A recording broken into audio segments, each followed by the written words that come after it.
Muy buenos días de día jueves. Estamos haciendo nuestro semáforo aquí a puertas del fin de semana largo con buenas conversaciones para tener. Antes de contarles con quiénes vamos a estar conversando, por supuesto, como corresponde al inicio de cada programa, saludamos a todos y todas quienes nos escuchan en 102.5, en la manera más clásica, acá en la región metropolitana, también a quienes están en radio.uchile.cl, radio.uchile.cl, en cualquier lugar del planeta, en Chile y en el extranjero también escuchándonos y permitiendo acompañar su mañana o su tarde, dependiendo de qué hora sean, con nuestras conversaciones. Recuerden también que todos nuestros programas están en la sección Vuelva a escuchar de radio.uchile.cl y también pueden ver nuestras entrevistas en YouTube, en el canal de YouTube de Radio Universidad de Chile.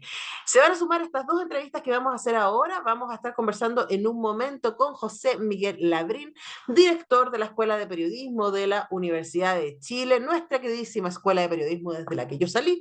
Está cumpliendo 70 años, sí, y por supuesto queremos reflexionar con José Miguel respecto a lo que es esta historia, a lo que nos obliga a hacernos cargo, tanto a quienes egresamos de la Escuela de Periodismo de la Universidad de Chile como quienes tenemos el privilegio de seguir siendo profesores de las futuras generaciones de periodistas de la Universidad de Chile. Y también, a propósito de esta celebración, se presentó el premio José Carrasco Tapia, que es un premio que busca celebrar el compromiso de periodistas con la libertad de expresión y los derechos humanos. Así que vamos a tener mayor información al respecto en conversación con José Miguel Labrín, director de la Escuela de Periodismo de la Universidad de Chile. Luego vamos a hablar de teatro, de una obra clásica, la obra Largo Viaje hacia la Noche de Eugene O'Neill va a tener un nuevo montaje el del jueves 2 al 5 de noviembre en el Teatro Nescafé de las Artes, esta obra que es un clásico, clásico de lo que se ha llamado el nuevo realismo norteamericano y que se estrenó póstumamente a la vida de Eugene O'Neill, va a estar protagonizada por Tito Bustamante, Solange Lackington, Renato Jofré y Bernabé Madrigal, y con ellos dos últimos vamos a hablar y quienes están bajo la dirección de Felipe Molina en estas funciones. Así que de Largo Viaje hacia la Noche vamos a conversar en un ratito, pero antes vamos a ir con música, una canción bella y amable, a primera vista, en la versión de Pedro Aznar.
Continuamos haciendo nuestro semáforo de día jueves y ahora nos conectamos con José Miguel Labrín, el director de la Escuela de Periodismo de la Universidad de Chile, que recientemente cumplió 70 años de historia y hay un montón de cosas que aparecen a partir de esta celebración y que queremos conversar con él. Buenos días, José Miguel, ¿cómo estás? Buenos días, Antonella. Un gusto conversar contigo. Un placer poder contarte sobre estos 70 años de la escuela y aquello que se viene después de estos 70 años, ¿no? De todo lo que significa esta proyección de nuestra escuela de periodismo, hoy ya anclada en una facultad de comunicaciones dentro de la Universidad de Chile. Eso que tú dices es muy importante. Cuando yo entré a estudiar periodismo, no había facultad de comunicaciones, ¿no? Todavía. La Escuela de Periodismo ha tenido distintas vidas posibles. En algún momento estuvo vinculada con la Facultad de Ciencias Sociales, ¿cierto? Después se quedó solita un rato, luego cuando aparece la Escuela de Cine, empieza el Instituto de la Comunicación e Imagen y ahora estamos hablando de la Facultad de la Comunicación e Imagen. ¿En qué sentido eso cambia la voz que puede tener la escuela y la formación de los futuros y futuras profesionales de las comunicaciones? No, yo creo que aquí hay muchos elementos, como tú bien dices, Antonella, de una trayectoria que ha permitido reposicionar el periodismo y las comunicaciones en el país desde la universidad pública más importante de nuestra nación. Yo partiría por eso. Este ha sido un trayecto, una, un camino que han recorrido distintas personas, distintos liderazgos, ¿no? Farideh Serán en algún minuto, María Olivia Monkever en otro momento, ¿no?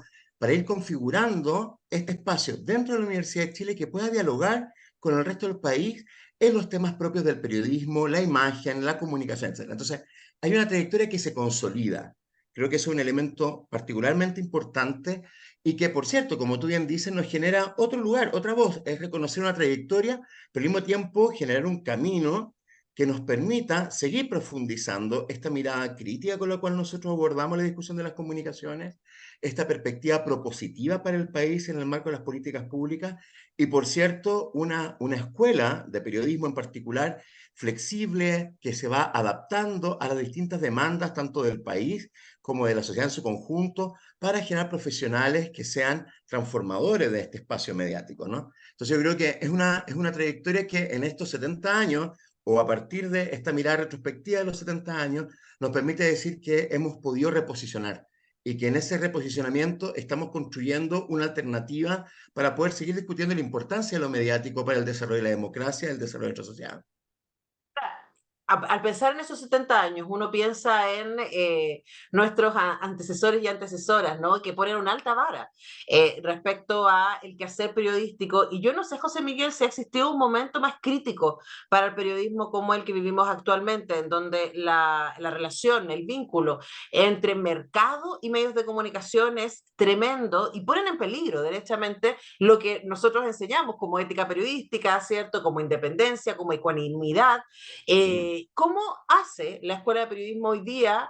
Lo pregunto desde afuera, como si fuera, ¿no? Yo también soy profesora de esa institución, pero ¿cómo hacemos para, en ese contexto que suena tan brutal, ¿no? En donde el periodismo está profundamente cuestionado, especialmente el de televisión, formar profesionales que puedan tener una mirada crítica al respecto y que puedan efectivamente aportar a la democracia desde su ejercicio? Antonella, yo creo que si pudiéramos revisar la historia reciente, uno encontraría dos grandes momentos críticos. Uno, sin duda, que fue la dictadura, con todo lo que impactó en términos de libertad de expresión y derecho a la comunicación en este país, con todas las persecuciones que hubo, con la censura de por medio, ¿no? Y ahora, particularmente, este es el segundo momento, creo yo, más crítico por las relaciones complejas que estamos teniendo tanto con el mercado, con el problema de la viabilidad de los medios de comunicación tradicionales en su amplio espectro, tanto a nivel de la industria que podríamos llamar más tradicional, pero también en lo que implica la dificultad de monetizar los proyectos periodísticos alternativos, en la sobrevivencia de pocos alternativas, digamos, rentables, viables, a nivel de los medios regionales, por ejemplo, y por cierto, con una altísima preocupación en relación con las nuevas plataformas, ¿no? Y lo que significa esta era digital, ¿no? En relación con la inteligencia artificial y la sustitución eventual del profesional del periodista para la generación de contenidos, ¿no? Entonces yo creo que estamos viviendo un punto de inflexión tremendo. Y yo creo que como universidad pública, y particularmente por esta trayectoria que tenemos de generar una escuela que está a la mano de la reflexión en torno a los medios de comunicación, es decir, que no solamente formamos profesionales, sino que también reflexionamos críticamente, hoy por hoy nos tenemos que poner en tensión todos estos aspectos. Y yo creo que la universidad en su conjunto tiene que tomar estos temas, trabajarlos reflexivamente y al mismo tiempo generar propuestas pertinentes para generar las condiciones de cambio. Yo personalmente creo que en estos ámbitos que te comentaba, ¿no? Esta relación compleja que estamos teniendo con el mercado, con la precarización del periodista, con la dificultad de poder levantar proyectos de comunicación que en el fondo diversifiquen la matriz de medios con los cuales contamos, creo que es indispensable que la universidad cumpla un rol clave en la discusión de políticas públicas, por ejemplo. Yo creo que ahí hay un elemento central que nosotros tenemos que conducir como Universidad de Chile. Lo mismo también en este diálogo que tenemos que tener con el periodismo de regiones. Yo creo que muchas veces tenemos esta capacidad centralista de mirarnos siempre desde la realidad de la capital, pero que tenemos que también trabajar en conjunto con otras universidades de regiones del sistema, para proponer nuevas formas de medios que permitan ser viables también en otras comunidades, particularmente en los temas de regiones. Y un tercer aspecto que es súper significativo, creo que también la formación del periodista eh, tiene que abrirse a nuevos desafíos donde se pone en juego lo público. Y yo creo que ahí pensar la comunicación, la gestión de las comunicaciones, vinculado con todo lo que hemos heredado en la ética profesional profunda del periodista que hemos formado en estos 70 años, en este profesional intelectual, crítico, siempre atento, ávido de poder generar nuevas condiciones, ¿cierto?, para la información del país, también tenemos que traducirla en una reflexión sobre que hoy no solo los medios son los únicos espacios donde se pone en juego lo público, donde las redes sociales son un tema importante, donde la comunicación de las organizaciones también impacta en estas opiniones públicas y que por lo tanto el rol del periodista en la Universidad de Chile tiene que cumplir un lugar en esos otros espacios.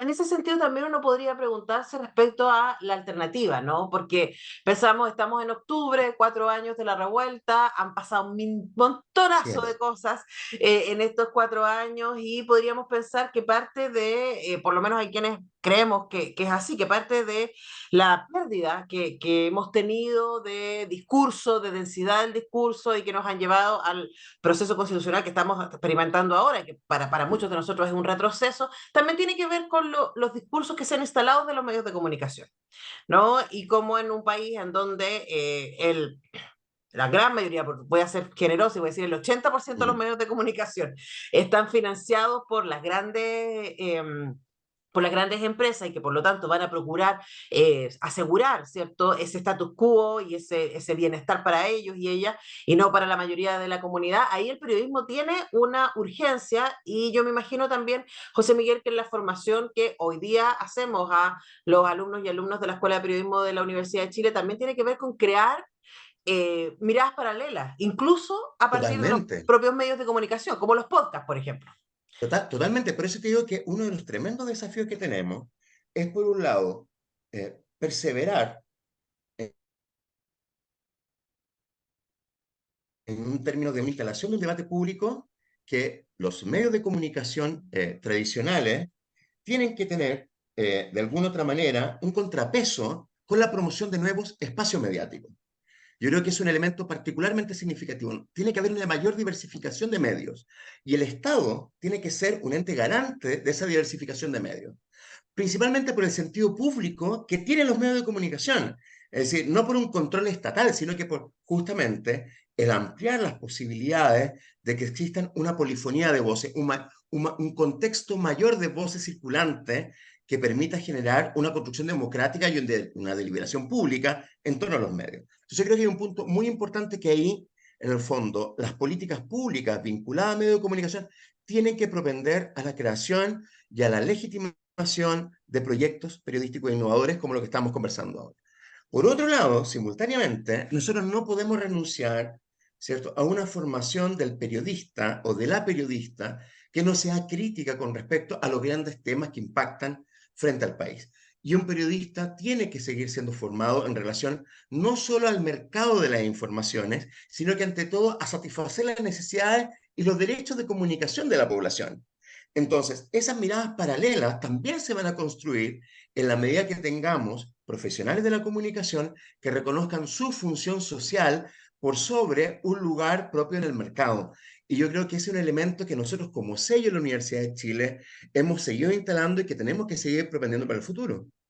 Sí, hay que preguntar también en esa lógica, ¿no? Porque estoy pensando que ese discurso que tú compartes, José Miguel, también tiene que ver con la mirada de la Universidad de Chile, ¿no? Con que nosotros estamos al interior de una comunidad que es mucho más grande que periodismo. O sea, pensar también la misma facultad está ahí en el campo Juan Gómez Millas, tiene a frentes a sociales, tiene un poco más allá filosofía, ahora está la plataforma cultural, bachillerato, ciencias, más allá está arte. Entonces, esta idea de sentirse que uno es parte de un contexto y preguntarte, a mí no me tocó estudiar en la época en donde ya existía la escuela de cine, y preguntarte cómo Ujú. sientes tú que esta dinámica que existe al ser una facultad de comunicación e imagen, que tiene alumnos que están estudiando para ser realizadores audiovisuales, también alumnos y alumnas que están estudiantes para ser periodistas, cómo eso ha enriquecido estas dinámicas y estas reflexiones.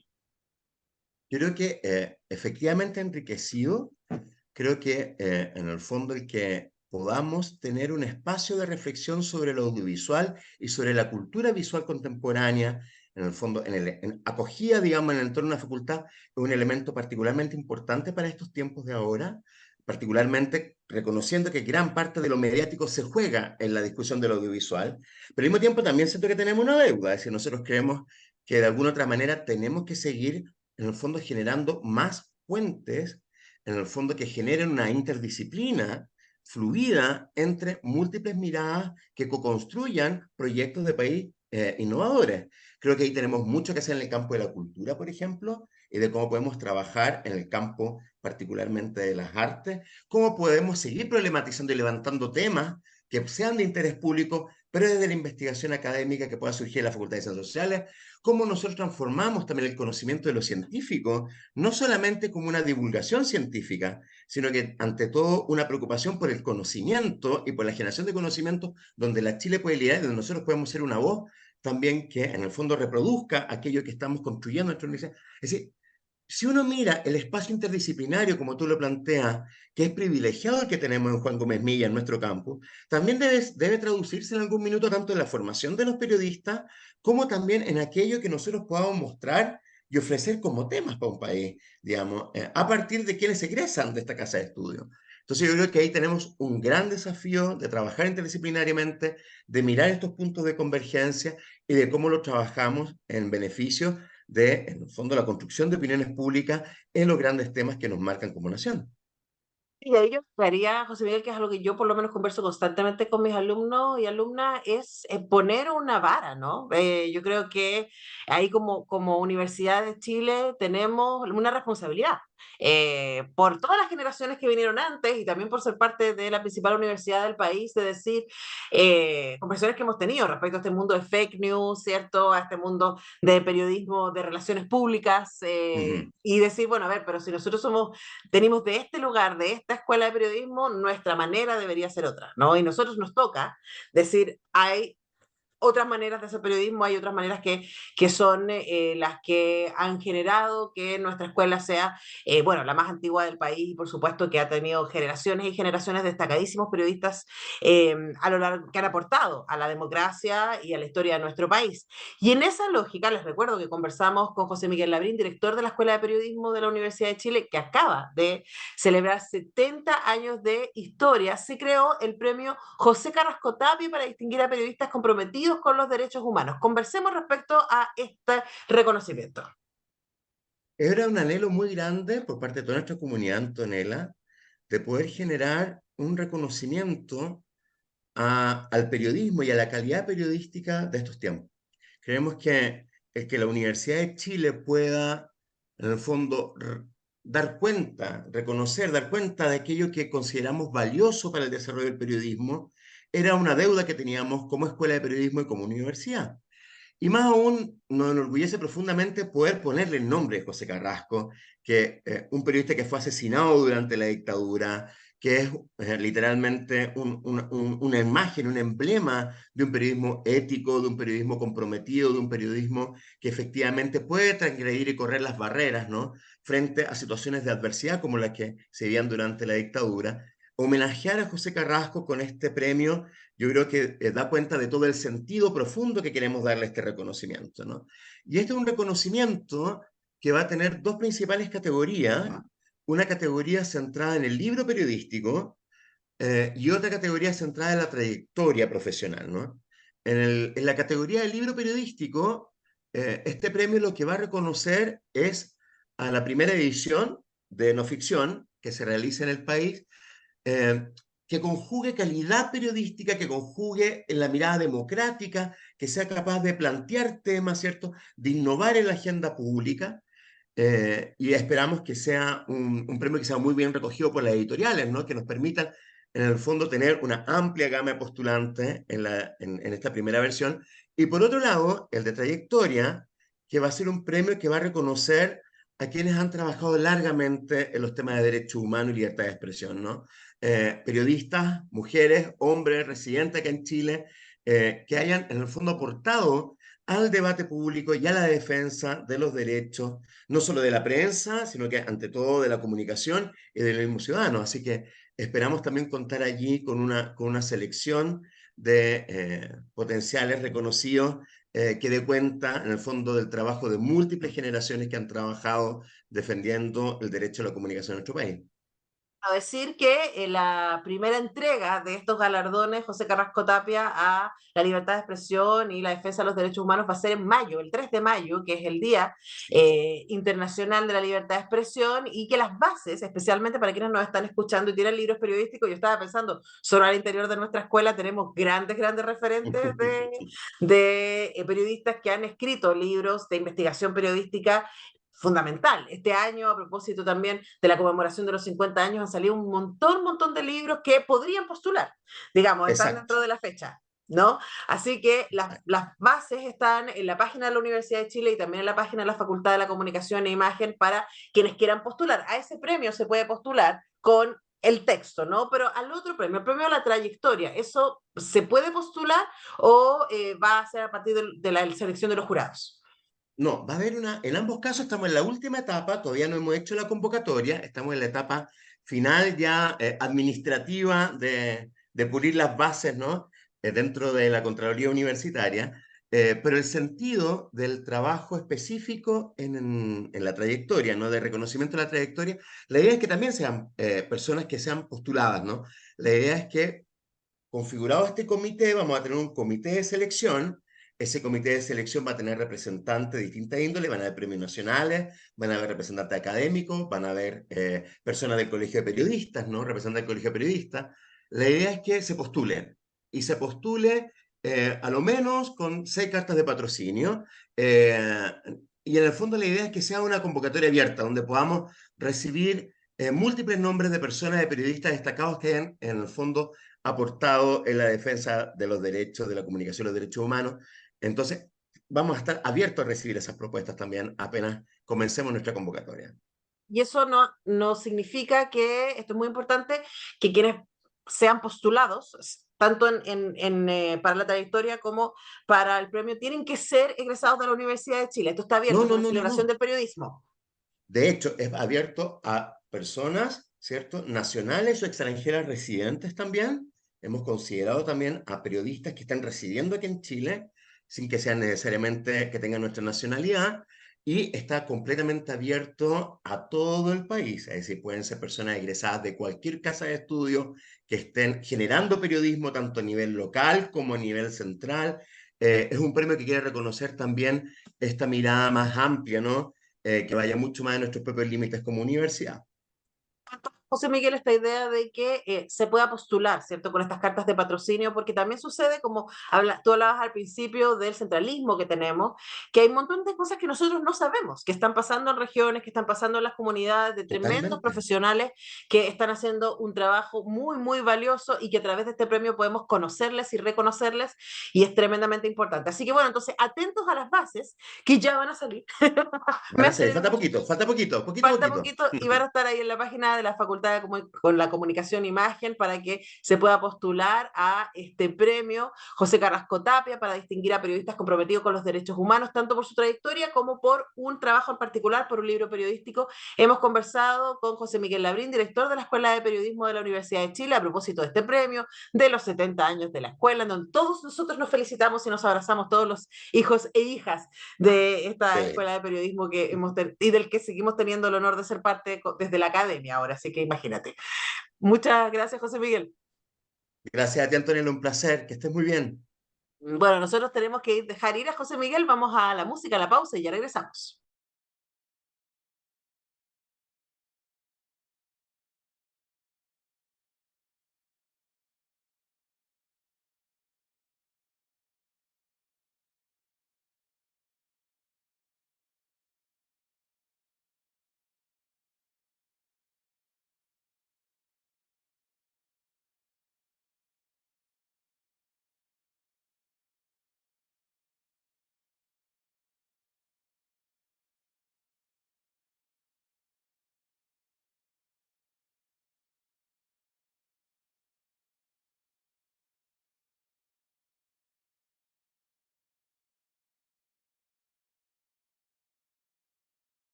Continuamos haciendo nuestro semáforo acá en Radio Universidad de Chile para hablar de teatro ahora y de una obra absolutamente fundamental para el teatro internacional, Largo viaje hacia la noche, escrita en 1956 por el célebre dramaturgo estadounidense Eugene O'Neill, se instala como una obra mayor del teatro realista que nos invita a mirar con inquietud, ¿cierto? Algunas dinámicas familiares y el lugar que establecemos con nuestros vínculos. Largo viaje hacia la noche fue considerada por O'Neill como su mejor obra de teatro y se transformó en una de las más emblemáticas del llamado nuevo realismo norteamericano, que tenía también entre sus nombres destacados a Arthur Miller y a Tennessee Williams. ¿Por qué estamos hablando de esta obra? Porque el jueves 2 de noviembre, una semana más, en el Teatro Nescafé de las Artes va a existir un estreno de esta obra con un pequeño ciclo con funciones de esta obra jueves 12 de noviembre, viernes 3 y el sábado 4 a las 20 horas y el domingo 5 de noviembre a las 19 horas. Y para tener mayor detalle respecto a esto estamos con Renato Jofré y Bernabé Madrigal, quienes son parte del elenco de esta edición, de esta versión de Largo viaje hacia la noche. Renato, ¿cómo estás? Hola, muchas gracias por la invitación. Estoy feliz de estar aquí. Qué bueno, Bernabé, ¿cómo estás tú?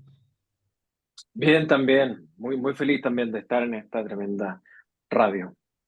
Bueno, a ustedes les toca el papel de los hijos, ¿no? De esta familia disfuncional, por si alguien no lo sabe, el encuentro que tenemos en esta noche de esta familia, ¿cierto? Nos instala con esta mamá, que en este caso está interpretada por la gran Solange Lackington, esta mamá que tiene problemas de consumo, ¿cierto? Y ha sido dada de alta de su adicción a la morfina, un papá que está interpretado por Tito Bustamante, que es un actor sin trabajo, ¿cierto? Y que tiene problemas también con el alcohol, y estos dos hijos que también están cruzados por la enfermedad y por la adicción.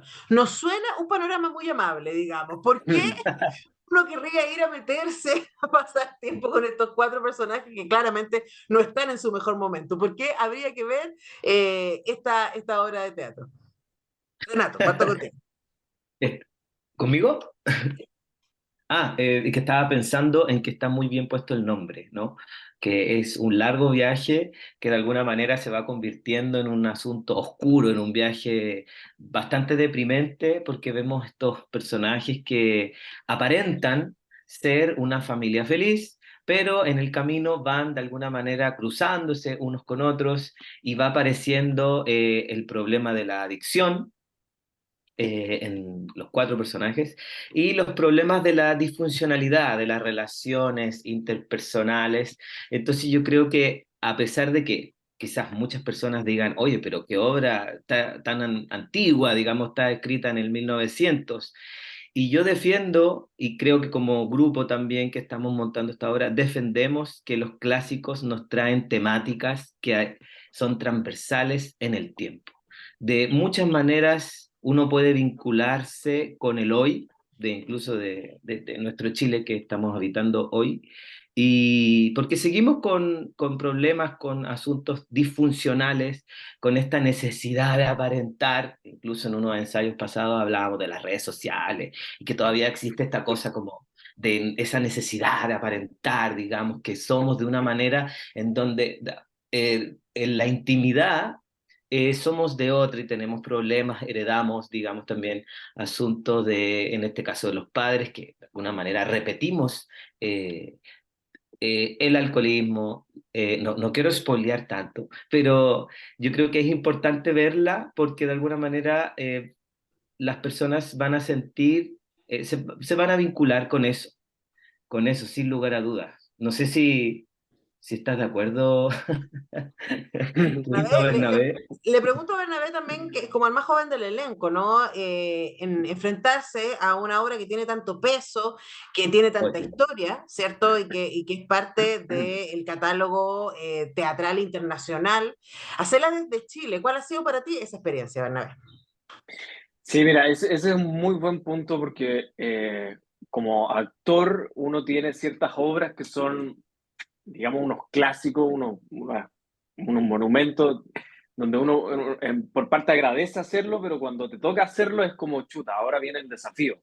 Entonces, por una parte, es como ojalá no me quede grande la camiseta porque el personaje que me toca interpretar, que es Edmundo, en cierta manera refleja también al autor, a Eugene O'Neill, a este tipo romántico, escritor, bohemio, y también, como tú decías, es una obra que está en el colectivo artístico, cultural, no solo nacional, sino que también mundial.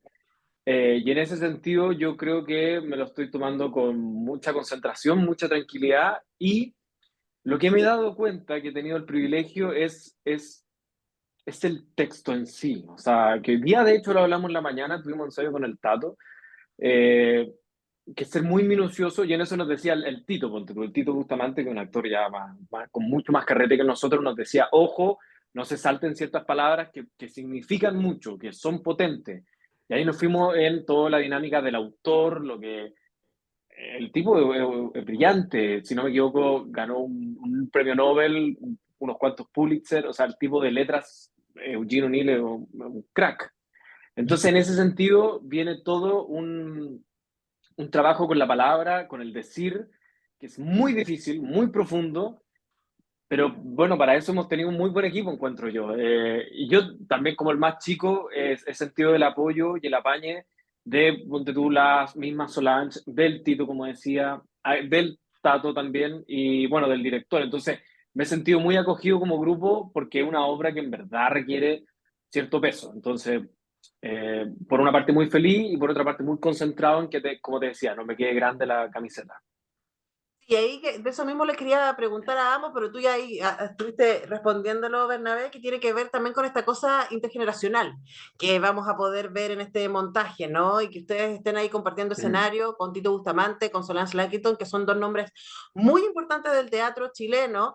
Me imagino que hay entusiasmos, ¿cierto? Desde ser un actor más joven y decir, "Uy, voy a poder trabajar con estos genios, con estas personas que tienen muchísimo recorrido, pero también que exigente, ¿no? Porque estamos hablando de nombres Mm. peso pesado del teatro chileno. ¿Cómo ha sido para ti esa experiencia, Renato, de enfrentarte y compartir escenario con estos colegas? Hoy es como el sueño de cuando uno iba en el colegio y veía a estos grandes actores y de repente te sientes afortunado de poder compartir escena con estos grandes que saben tanto y que tienen tanta experiencia y que están todo el rato también enseñándonos con Bernabé que el texto, el autor, el respeto y el sentido que tiene montar un clásico y el respeto que merece también levantar este imaginario con estas temáticas tan potentes que atraviesan en el tiempo, como recién decía, y puro placer y desafío. La verdad estoy feliz y muerto de nervios. Bueno, el 2 de noviembre, el próximo 2 de noviembre, se estrena esta versión de Largo Viaje hacia la Noche, que es parte de la propuesta que está haciendo el Teatro Nescafé de las Artes de tener un grupo residente de teatro dirigida por Felipe Molina y que tiene en esta obra a Tito Bustamante, Solange Larkington, Renato Jofré y Bernabé Madrigal, con quienes conversamos esta mañana. Decirles que las funciones son jueves 2, viernes 3, sábado 4 de noviembre a las 20 horas y el domingo 5 de noviembre a las 19 horas. Ahora, quería preguntarle también a Bernabé a propósito de lo generacional, ¿no? Porque claro, cuando uno piensa en Shakespeare y uno dice Shakespeare nos queda más lejos, pero de alguna manera es mucho más cercano, porque casi todo el drama que vemos, incluso las películas de superhéroes, tienen una lógica shakespeariana sobre el poder que nos acompaña, ¿no? Pero pareciera que toda esta generación del realismo de los años 50 en Estados Unidos nos puede resultar un poco difícil de acercarnos, Bernabé. Sí. Y quería preguntarte respecto a eso, especialmente para ti y para la gente de tu generación, ¿por qué habría que ver Largo Viaje hacia la Noche? Es un muy buen punto y yo creo, no me quiero dar color como uno dice, pero yo creo que uno como artista o como actor debe buscar, debe ampliar su mirada en cómo traer un proceso tan lejano como tú decís, la época, ponte tú, un país también muy ajeno, cómo acercarlo. Yo creo que en ese proceso lo que he hecho, ponte tú, que ha pegado muy fuerte, han sido las guerras, la invasión de Rusia a Ucrania, o la guerra o el conflicto ahora entre Palestina e Israel. Yo me empecé a meter en esos conflictos y hoy en día que uno tiene más video, acceso a información, es muy crudo, perdón, muy fuerte lo que uno ve. Entonces, cuando uno empieza a investigar respecto a esa época de Estados Unidos post-guerra, ponte tú, yo me empecé a ver películas de guerra de Clint Eastwood que son un poco más sensibles respecto como los traumas de los soldados, etcétera, etcétera. Uno se empieza a armar un imaginario que, claro, hoy en día está muy alejado de, podríamos decir, una sociedad de mayor abundancia o menor conflicto, si se quiere llamar, en cierta medida. ¿Por qué? Y lo hablábamos también con estos cambios generacionales, con Tito, por ejemplo, Tito que tiene 72 años. Estos personajes vienen de mucha escasez también, vienen de muchos problemas, una familia mucho más dura, mucho más estricta. En mi caso nunca ha sido así, nunca fue así, ni tampoco en la sociedad. Nunca hemos vivido, digamos, periodos tan duros como lo vivieron en esa época, por ejemplo, las personas en Estados Unidos, el mismo autor con todos los traumas. Entonces, claro que queda muy lejano, esta obviamente en mi opinión es muy lejano y no basta uno con que lo lea y a la ligera y decir, ah, vivió una guerra, ah, vivió, no sé, pobreza, vivió escasez. Cuando uno se empieza a sumergir en esas temáticas es muy fuerte y uno puede entender por qué estos personajes cargan con esas penas, cargan con esas desilusiones, cargan con esos dolores. Hoy en día yo siento que la mirada se ha desviado, es como, sin ponerme latero tampoco, pero siento que nos hemos vuelto también como un ser humano más contemporáneo en el sentido del placer, el Instagram, las redes sociales, y se ha olvidado un poco ese otro ser humano de comienzos del siglo XX o digamos a lo largo del siglo XX, donde los conflictos y los dolores pegaban, yo siento que podrían haber pegado mucho más duro, porque la sociedad también era mucho más dura en términos económicos, en términos sociales, en términos afectivos. Entonces, claro, yo creo que estamos muy distanciados generacionalmente. Yo, mis pares, por ejemplo, Edmund de esa época, que como decía el Tato, Renato, es de a comienzos del siglo XX, o sea, la adultez de esa época, que el personaje mío tiene, por ejemplo, 22 años, no se compara a los 22 años de hoy en día. O sea, los 22 años de hoy en día es un niño al lado de un hombre de los 22 años. O sea, tienen la misma edad, pero las experiencias son totalmente distintas. Entonces, al momento de afrontar el personaje, yo tengo que decir, claro, no son los 22 años de hoy en día, que es como mucho más infantil o mucho más, incluso como una adolescencia un poco más alargada, diría yo. Entonces, cuando uno viene a ver esta obra, tiene que también saber o entender y comprender que viene de un contexto de hace más de, o aproximadamente, sí, más de 100 años atrás, porque es 1912, ¿o no, Renato?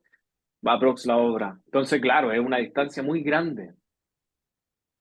Bueno, estamos conversando con parte del elenco de Largo Viaje hacia la Noche, que va a estar en el Nescafé de las Artes el jueves 2, viernes 3, sábado 4 y domingo 5 de noviembre, 4 funciones para ver este clásico de Eugene O'Neill que fue estrenado en el 56, no sé si fue escrito antes, pero tiene este momento y es súper interesante lo que dice Bernabé, porque claro, la idea de juventud va a aparecer en la segunda parte del siglo XX, antes, a partir de la masificación de las universidades. Antes de eso, los hombres especialmente y las mujeres tenían que casarse y tener hijos y sería todo, entrar al trabajo, ¿no? Y ahí aparece, después con la masificación de las universidades, este limbo que tienen hoy día los jóvenes que salen del colegio y pueden tener este momento. No todos, por supuesto, pero masivamente de manera mucho más potente y aparece entonces el sujeto adolescente, el sujeto juvenil. Luego, con todas las diferencias que describía Bernabé, y para terminar quería preguntarte, Renato, sobre los lugares para empatizar, ¿no? Porque claro, podemos decir esta gente que vivió la crisis de los años 30, que vivió la Segunda Guerra Mundial, probablemente la primera también, los personajes que tienen sobre 50, 60, que son los papás, ¿cierto? Les tocó esta primera parte del siglo XX en Estados Unidos absolutamente brutal. Y hoy día, como dice Bernabé, estamos en estas cosas más de lo superficial, ¿cierto? Del placer, ¿cierto? Del momento, pero yo sospecho que si escargamos un poquito, la soledad que tienen los personajes, la inquietud que tienen los personajes, el conflicto con los vínculos, con sus seres más cercanos, su hermano, su papá, es algo que también podemos relacionar con nuestro cotidiano, ¿no? Por lo menos para ti, Renato, ¿cómo ha sido encontrarte con estos personajes y desde dónde? Bueno, creo que la salud mental es un temón que estamos de alguna manera masticando, tratando de hacernos cargo también con nuestras pandemias y las cosas que nos están pasando hoy. Entonces, todo lo que dices nos está pasando. Estamos masticando toda esa como melancolía que de alguna manera vamos interpretando, vamos nosotros como lectores, autores de estos mismos personajes, vamos como conectando con el nivel de profundidad de esos problemas como la soledad, la melancolía y el por qué, tratando de entender el por qué estos personajes, por ejemplo, que hace Bernabé y yo, que somos los hijos, repetimos el mismo patrón de estos padres que están solos en una plena, o sea, en una constante melancolía, de alguna manera como en un camino sin final, como ya como que son seres que ya no tienen mucha solución. Entonces nosotros repetimos lo mismo, entonces estamos todavía tratando de conectar con eso y de alguna manera es difícil, pero también al mismo tiempo es fácil porque es algo que lo vemos todos los días, lo vemos en las familias, esta cosa relacional, interpersonal entre un hermano, entre los padres, las madres o viceversa, etcétera.